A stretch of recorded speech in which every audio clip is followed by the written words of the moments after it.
நீ மக்களுக்காக தானே வந்துக்கிற நாயா அரசியலுக்கு? நீ மக்களுக்காக தானே வந்துக்கிற.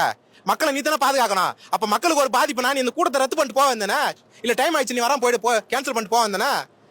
கீர்த்தி சுரேஷ் கல்யாணத்துக்கு போசதுல டைமிங் போத்ததுல பிரைவேட் ஜெட் பிடிச்சி கீர்த்தி சுரேஷ் மேரேஜுக்கு போத்ததுல ஹாட் ஸ்பாட்டுக்கு போத்ததுல ஷூட்டிங் ஸ்பாட்டுக்கு ஹாட் ஸ்பாட்டுக்கு போத்ததுல அப்போ உன்னை பார்க்க மக்கள் வந்திருக்காங்க. 12 மணிக்கு வர சொல்லிட்டு நீ ஏன் 7:30 மணிக்கு வந்த?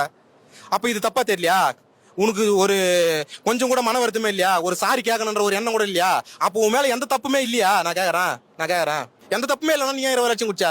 20 லட்சம் குத்த நான் கேக்குறேன். இந்த அப்பா அம்மா மேலேயே என் போட்டவை பயன்படுத்தக்கூடாதுன்னு வழக்கு போட்ட ஒருத்தனை எந்த வீட்லயாவது பெற்றருக்கு விரும்புவாங்களா உலகத்துல?